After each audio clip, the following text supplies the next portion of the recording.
Ek wil so ver gaan om te sê in 'n hoekie eenkant alleen nie. Ons mense leef saam en partykeer verskil mense, partykeer werk mense saam, partykeer nie. En dit is net ongelooflik hoe dit baie keer gebeur dat jy mense kry wat nie eintlik in ritme wil kom nie. Nou as 'n mens 'n nuwe jaar wil oorleef, moet 'n mens iets van hierdie ritme vind. Ons hoor God se stem byvoorbeeld. En daar's 'n reaksie daarop. Ek hoor dit, ek reageer dit, ek doen dit. Ek wil sien daar's klaar 'n ritme. Daar's 'n proses wat gevolg word, nê. So in daai lig probeer ek, wil ek iets vanaand probeer sê van om in 2026 iets van hierdie heilige balans of ritme te vind saam met die Here. En soos wat die Heilige Gees werk.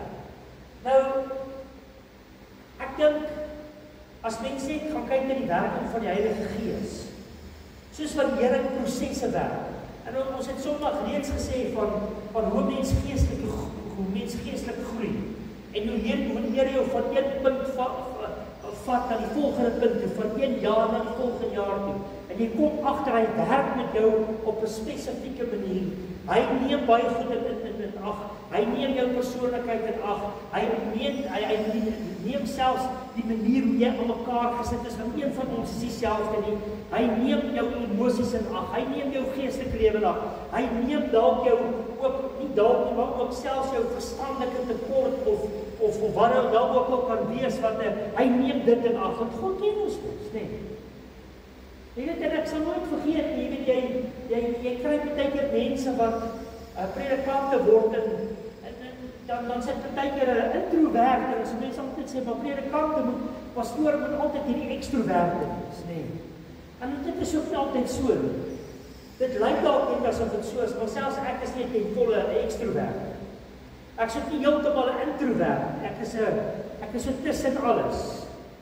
Dis hoe die Here my aan mekaar gesit het. Hy jou so aan mekaar gesit. So as jy op 'n punt kom waar jy nou voel jy is nie regtig wie jy moet wees nie. Partykeer dan stry mense ons nou met die Here, as ek net so 'n bietjie meer soos daai ou was of soos daai, dan sou dit beter gewees het. Ons moet dit glad nie doen nie. En ons weet wat se probleem met dit nê. Die oomblik as ons begin verkelei. Die oomblik as jy dink iemand anders is beter as jy val nêrens in nie. Of as jy dalk dink jy is beter as almal en iemand anders pas by jou nie, is dit ook 'n probleem, nê. Dis hoekom ek 'n heilige balans of ritme, iets wat jy by God moet kry, en daar's 'n manier om dit te kry. Nou in Kolossense 2 het ek vir jou gelees Sondag, en ek gaan dit vir jou weer lees, want ek gaan dit gebruik as die basis. Kolossense 2 vers 6, as jy jou eie persoonlike vertaling in Bybel by jou het, sê, en die hele konteks is dat Paulus praat hierso teen die stryd wat gelowiges eintlik het. Paulus se stryd sodat gelowiges God se geheim kan ken. Dis die opskrif in die Nuwe Lewende Vertaling. En hierdie ouens het 'n probleem gehad. Hulle het vergeet dat hulle vasgemaak is aan Christus, om verbonde te wees aan Christus, wat die belangrikste van alles is. Want in hulle tyd was daar ook soos vandag mense wat allerlei goed verkondig. Dit is amper soos vandag se TikTok video's en YouTube video's en jy weet ek het net vanmiddag weer geluister waar iemand nou praat van hoe vals die Bybel nou eintlik is en hoe verkeerd dit is om ons te bid en hoe dit in die ou antieke tye is hierdie goed eintlik verkeerd gewees en jy weet, dis ons nou altyd die kerk is, ons maar altyd die vark en die verhaal nê. Die kerk het nou goed weer verdraai en ek wil vir jou sê, hierdie stemme gaan jy meer hoor voor. Jy gaan meer vorentoe hoor van hoe vals die Bybel kastig is en hoe sleg die kerk is en hoe korrup Christene is. Hierdie goed gaan nie weggaan, dit gaan meer word. Dis hoekom ek en jy die regte ritme moet kry. Ek dink 2026 gaan 'n jaar wees wat vol is van, ek wil amper sê, mysteriese nonsens, wat mense gaan opdis om ons te verlei. En ons weet wie sit agter, dit die vyand, want hy is soos die vader van die leuen. Hy sal enigiets probeer doen om huwelike af te breek, die kerk af te breek, verhoudings af te breek, en selfs om vir jou te vertel hoe wonderlik jy is. Dit is onder andere een van die redenasiepunte wat iemand eendag gehad het van, dat die feit dat ons nou half onderdanig aan God is en nederig voor God leef, is eintlik nou, jy onderdruk nou eintlik jou eie soevereiniteit. Dis nie wat die Bybel leer, want die Bybel word nou vals verklaar uit dit. Hierdie goed gaan ons meer hoor. Nou hier in Paulus se tyd, veral in Kolossense, daar was krisisse rondom hierdie goede. En dan begin hy, dan sê in vers 6, hy sê, nou dat julle Christus Jesus as Here aangeneem het, moet julle lewe soos mense wat aan hom verbonde is. Weet julle, ek dink net vanoggend daaraan, en ek weet, dit is nou nie, ek sê mos, dit is nie vasgemaak met getale nie. Maar dit is iets wat ek hier laaste het nog ons 'n bietjie bestudeer hier in die Kolossense boek.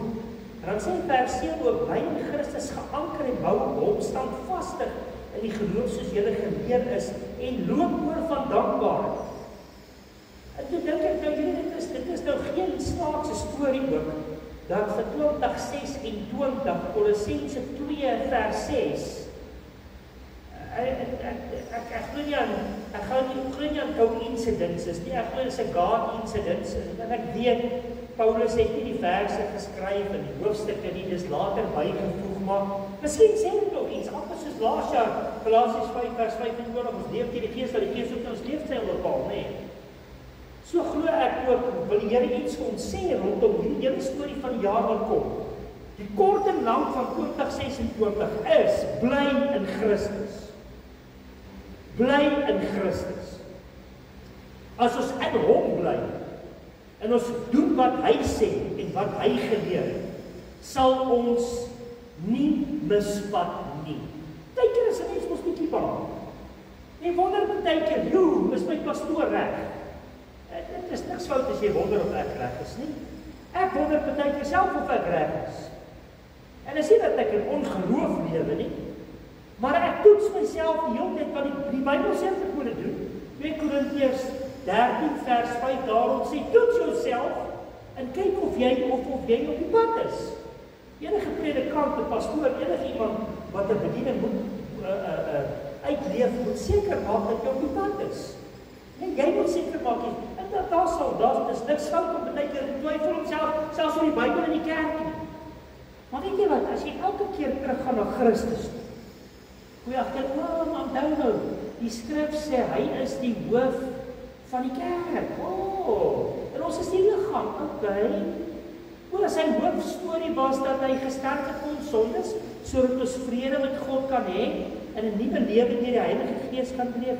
Jy weet nie wat nie, ek beleef dit tog. Jy sien wat doen dit, dan bring dit vir jou vrede. So vir 2026 is dit belangrik om bly in hom. En dan in vers 7 sê, bly in Christus, geanker en hou op hom, en bou op hom, standvastig in die geloof, soos julle geleer is, en loop oor van dankbaarheid. Ek gaan net vinnig die volgende paar verse lees. Wees op julle hoede, dat niemand julle sleeptouw neem met lewensleidende filosofie, wat wel rekening hou met menslike tradisie en met die wêreldse magte, maar nie met Christus nie. Die volheid van God is ons liggaamlik in Christus teenwoordig. Dis hoekom ons hom kan vertrou. En omdat julle een is met Christus, deel julle in sy volheid. Ons is een met Christus, nou deel ons in sy volheid. Hy wat die hoof is van elke heerskappy en gesag. Luister, daar's niemand hoër as Jesus.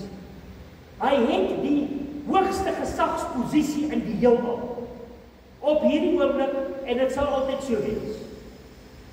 Dis hoekom ons kan geanker bly aan hom.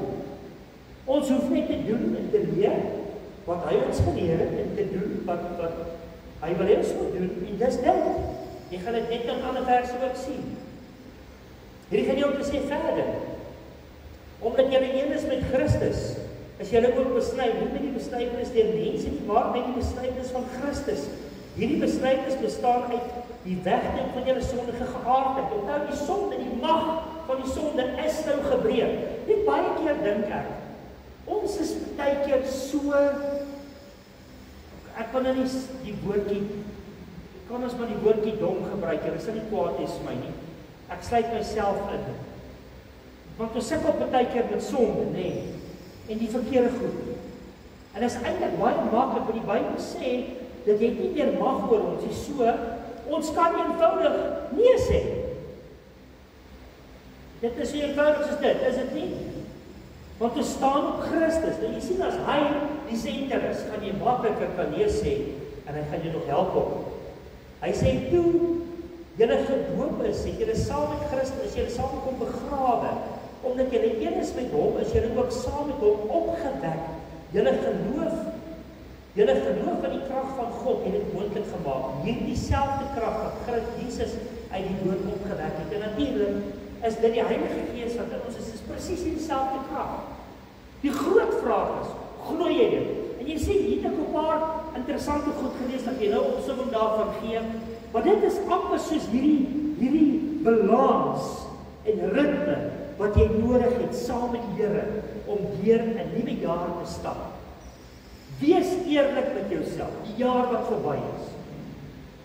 Miskien was dit vir jou 'n baie goeie jaar en alles het dalk geloop soos wat jy wil hê dit moet loop. Maar alles was nie te sleg nie. Daar was ook goeie goed. En dit was ook tye wat jy iets van 'n mooi iets beleef het. En dit is amper soos hierdie ritme, balans wat jy saam met die Here beleef. En miskien kan jy dalk vir sê, "Joe, maar weet jy wat, ou broer, hierdie goed waarvan jy praat, het ek nou nog nooit beleef nie." Dan sê jy presies die regte plek want dit kan vanaand begin. My gebed vir jou is en vir myself is dat ons hierdie heilige balans en ritme om in Christus te wees, vas te bly, ons geloof te laat groei, te besef wie ons is in Christus en wie hy is, en dat dit sal veroorsaak dat hier 'n wonderlike beweging, 'n geestelike beweging in my en jou lewe sal wees. Ek bid dit vir ons dorp. Ons dorp is verskriklik gefragmenteer. Dit lyk asof ons almal saam staan. Maar dit is nie heeltemal waar ook nie. Maar jy kry ook, die van julle wat, ek ken die mense daar nou vir 11 jaar, julle kry van julle dalk langer. Maar jy kry maar mense wat nou maar dieselfde bly. En dan kom jy agter as party ons wat regtig is, wat gaan oor geestelike goed, kan werk hulle saam, ander ons is net een kant, ander is wil nie, daai ou is so, daai ou so, daai ou glo dit, daai eenheid, die geestelike eenheid, om saam in ritme te kom, dis een van die goed wat ek die Here voor vertrou vir die jaar wat kom. So dit is belangrik, met ander woorde, dit gaan nie so seer oor die kondisie of die omstandighede waarin jy is nie. Dit gaan oor jou posisie in Christus. Dis 'n sê ding nie jou kondisie nie, maar jou posisie. Daar is so sê ding, maar dit maak sin, is dit nie? Waar dit vandaan kom, weet ek nie, maar ek onthou so ietsie. Jou posisie in Christus is baie belangrik, is meer belangrik as die kondisie waarin jy is, of jou omstandighede, of, want ons voel ons maar baie keer 'n bietjie uitgeleer, is dit nie so? Maar as jy kan fokus op daai posisie, kan fokus op die feit dat jy in Christus is, dit maak die groot verskil. Hoe kan ons met ander woorde nou in hierdie regte posisie inkom? En hoe bly ons met ander woorde in hom? Eenvoudig dankbaar. Daar kan ander goed ook wees, maar jy gaan nou sien hoekom dankbaarheid, alles sluit by dankbaarheid aan. Dankbaarheid, dankoffers. Jy weet Psalm 56 vers 13, hierdie goed van ons op die kerk se groepie lees, sê dat daar's nie een manier om God terug te betaal vir wat hy vir jou doen, dit is dankoffer. Jy kan dit nie met geld doen, jy kan dit nie met goeie dade doen, daai goed moet in elk geval 'n uitvloeisel wees van die feit dat jy in Christus geanker is. Maar hoe antwoord, wat is jou reaksie op dit? Om dankie te sê. 'n Lewe van dankbaarheid. Hebreërs 13:15 praat van die offers wat God van ons verwag, is dankoffers. Ons sien dit ook in 1 Petrus 2:5 waar ons in hierdie gedeelte het al baie aangehaal, so 'n paar dae terug was 'n deel van die tema gewees vir die jaar. Hoe ek en jy as lewende stene in 'n lewende gebou ingewessel is, waarvan Jesus die hoeksteen is, en dan sê hy daar, ons is priesters wat daagliks geestelike offers bring. En in daai konteks gaan daai geestelike offer spesifiek op te glo, want daar was die wat nie geglo het in hom nie. En dan sê hy daar, hierdie hoeksteen het vir hulle 'n struikelblok geword, en dit sal hulle vermorsel, maar God het juist dit wat hulle afgekeer het gebruik om die hoek in te word. So dit gaan oor om te glo in die Christus is. En dan gaan jy natuurlik na Hebreërs, as jy praat van offers, as ons nou geestelike offers moet bring elke dag, ek en jy as priesters van God, dan sê hy, dis dan offers. So is nie eenvoudig om dankie te sê. Kyk, jy wonder as jy maar kan nie, sê dankie ten minste, nee, dit het ek al baie gesê ook. Ons lees dit natuurlik in Kolossense 2:7, staan vaste geanker in hom en loop oor van dankbaarheid. Gaan lees die res van Kolossense, Paulus praat 'n paar dinge, dan sê hy wees dankbaar. Veral hoofstuk 4, dan sê hy doen dit en doen dit, dan sê hy wees dankbaar. Hoofstuk 3 en 4. So daai dankbaarheid is belangrik. 1 Tessalonisense sê dit is die wil van God in Christus. Dit het ek ook laas keer al reeds vir jou gesê. As jy wil weet wat God se perfekte wil in jou lewe, begin dankie sê. Wees dankbaar. Dit is iets wat ons kan doen wat wys dat ons werklik waar glo. Wat sê iets van jou geloof. Markus 11:22 sê ons moet geloof in God en dan sê vers 24, hy sê as ons bid, moet ons bid asof ons reeds ontvang het. Hoe's dit? Jy sê dankie, né? Ons sien 'n paar, ek het so 'n paar van hierdie voorbeelde vir jou noem. Dankbaarheid is natuurlik onmoontlik as jy byvoorbeeld nie nederig en afhanklik is, 'n nederig en afhanklike gesindheid het. Dink nie aan iemand wat regtig dankbaar is. So 'n persoon is nederig en afhanklik. En dit is die sleutel, want nederigheid en afhanklikheid voor God is juis soos om jou kruis op te neem, dis juis die eie ek wat jy neerlê en jy neem jou kruis op. So hy nederige afhanklikheid, jy begin dankie sê, jy sal nie dankbaar kan wees as jy nie nederig afhanklik is. So neem kennis van dit in ou se lewe, dis een van die toetse wat jy kan doen, né? Jesus, kyk na sy voorbeeld, hy dank, en daarna breek hy die brood en hy stel die nagmaal in. Lukas 22 vers 19. Hy sê eers dankie, dan breek hy, dan stel hy die nagmaal in.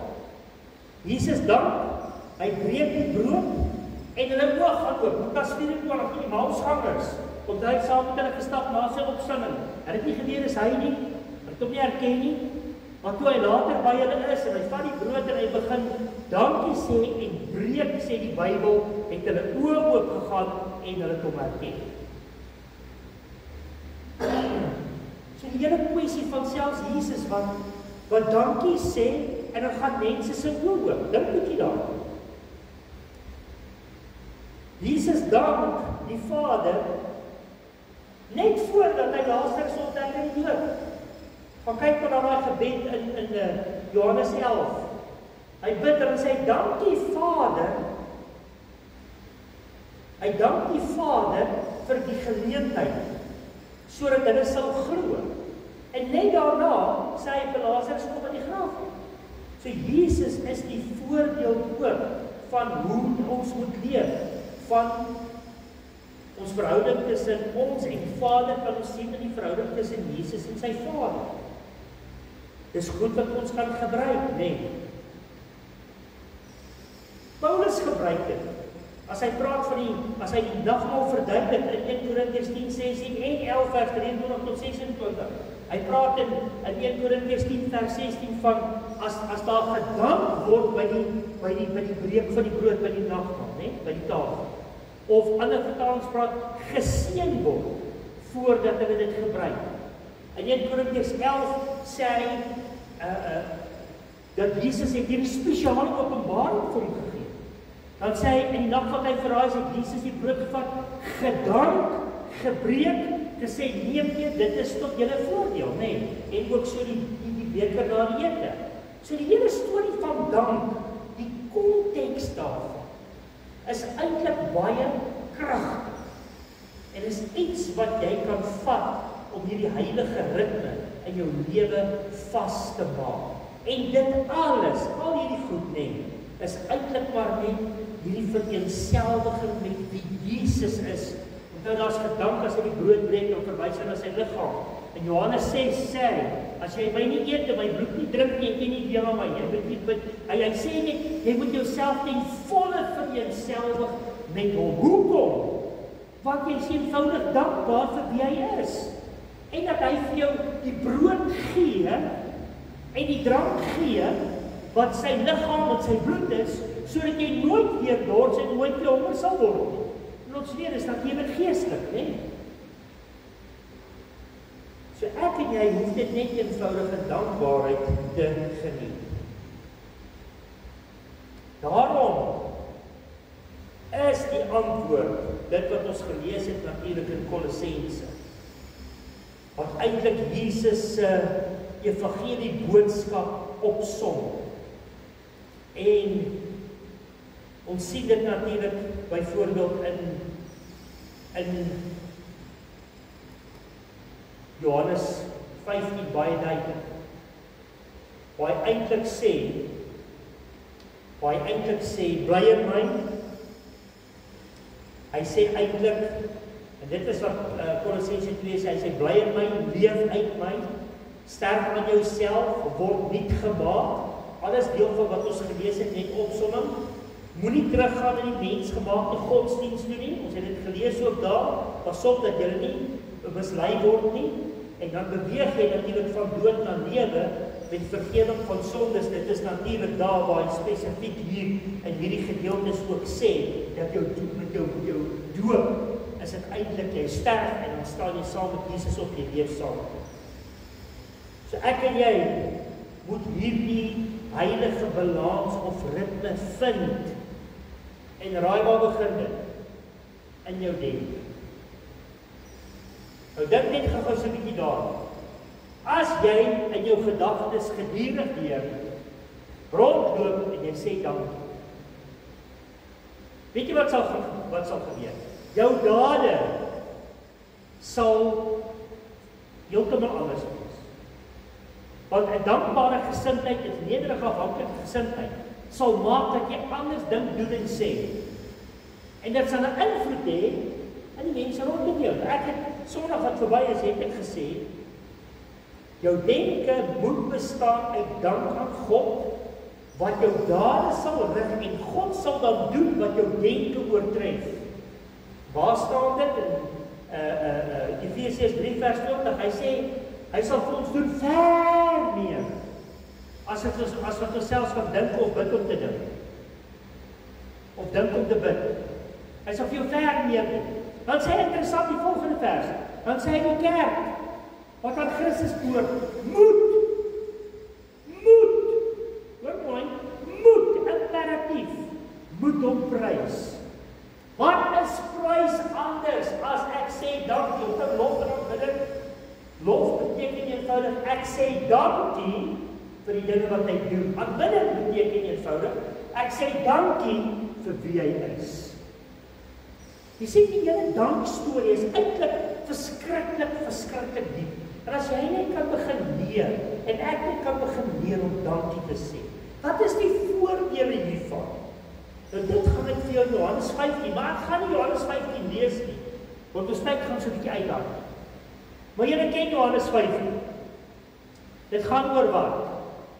Die wynstok en die lote, Nou, dit wat ons in Kolossense 2 gelees het, is eintlik dit wat Jesus daar, dit sê die evangelie boodskap wat hy daar eintlik verkondig het, verduidelik Paulus eintlik in Kolossense 2, as jy mooi daarna gaan kyk, Want hier gaan dit ook ons om bly in hom.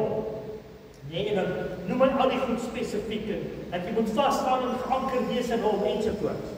Nou as jy daai gedeelte gaan lees en sê ek is die wynstok en julle is die loot, en dan praat hy van sy vader is die tuinier, wat doen hy?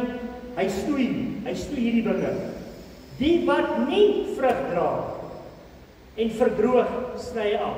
Maar die wat wel vrug dra, word mooi gesnoei sodat hulle wat meer vrug kan dra.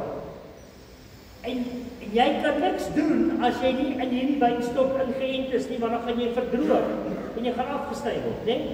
So jy kry 'n idee van wat Johannes 15 eintlik vir ons leer, né? En daar's 'n paar goedjies wat ek vir jou wil noem. As jy met ander woorde in hierdie wynstok bly, beteken dit baie vrugte. Natuurlik nou, dis die vrug van die Gees wat ons natuurlik is deel daarvan. Maar 'n lewe in gehoorsaamheid aan hom. Net verder praat hy daarvan as jy so in hom is, sal jy ook doen wat hy sê en hy sal ook kom en hy sal jou blydskap ook vervul en dit wat jy hom vra in sy naam, maar jy moet erop bly, né? So hier is die opsomming daarvan, né? Jy gaan dit op die groepie kry, né? Baie vrugte is die voordele daarvan. Beantwoorde gebede. Hy sê hy sal jou gebede beantwoord as jy in hom bly. Jy kan gebed ook sien as 'n ritme, 'n geestelike ritme in jou lewe. Jou Bybelstudie is 'n geestelike ritme in jou lewe. Dit bring balans in jou lewe. Dis hierdie heilige balans en ritme. Ek hoop jy word lus.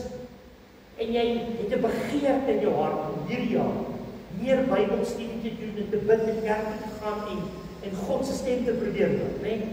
Dis alles deel van hierdie ritme vir jou sal gee. Die volgende ene om na aan God se hart te wees.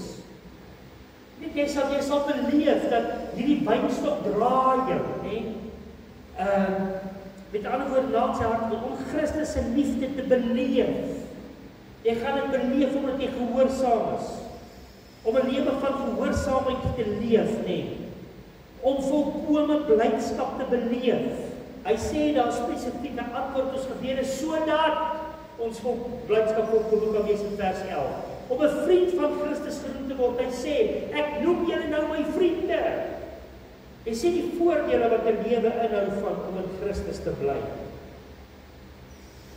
Om te wees wat Christus, om te weet wat Christus se wil is, om deel te wees van sy koninkryk, om die wêreldfront te wen, omdat jy dit nie vir jouself kan hou nie. Nou kom ek sê nou vir jou net, as jy begin vrug dra, en jy begin die waarde beleef van om in Christus te wees, deur dankbaar te wees, gaan jy en kan jy dit nie vir jouself hou. Jy wil dit deel met mense, jy wil dit deel met jou geliefdes, jou broers, jou susters, jy weet, jy het 'n begeerte om dit dan te doen. Om geken te word as een van sy disippels, dink net daar. En dan kan ons dit natuurlik vergelyk, en ons amper klaar, met Romeine 11, wat ook sê, dat ons is, Paulus gebruik die makolyf, en sê, ons is die willetakke wat in die makolyf, die maktakke is uitgesny, dit is Israel wat hom verwerk het, maar die willetakke, ek en jy, die heidene, ons is heidene, ons is nie Jode, nie is ingeënt. En dan sê hy daar, en die wortel dra ons, en ons kan iets beleef van hierdie stamse lewenssap, wat maak dat ons kan vrug dra. Jy kan dit gaan vergelyk met Romeine 11. Interessant om dit ook te gaan lees. So Jesus se voorbeeld is natuurlik baie belangrik.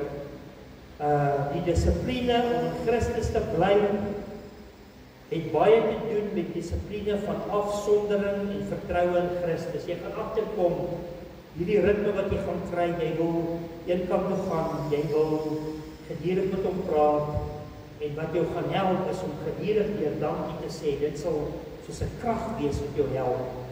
Wat het Jesus gedoen? Hy het gereeld gebid, hy het vir ongereddes gebid, jy kan maar gaan kyk, Matteus 6:9, Johannes 17, hy het Vader geprys, Lukas 10 vers 21, en sy lewe was tot eer van die Vader, weer in Johannes 15 vers 8.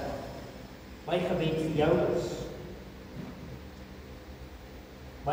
jou is, dat jy hierdie wonderlike, heilige balans sal vind, in 2026, gedurig deur sal dankie sê en die geweldige krag van dank sal beleef. As ons die nagmaaltafel toe gaan en op 'n gebed net voor ons dit doen,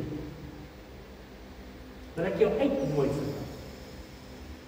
Terwyl ons nou gaan bid, heel waarskynlik terwyl ons gaan bid, gaan dit nou 12 uur wees. Dan gaan jy nou al die goeders daar buite hoor. Maar mag jy hierdie 2026 begin deur in 'n gebed te sê dankie. Dit kan so 'n paar van hierdie jaar wat gebeur het. En onthou jy Tessalonisense sê ons moet dankbaar wees in alles, nie vir alles nie, want partykeer hy sê in alles, in alle omstandighede. Dis nie uitgelewer nie.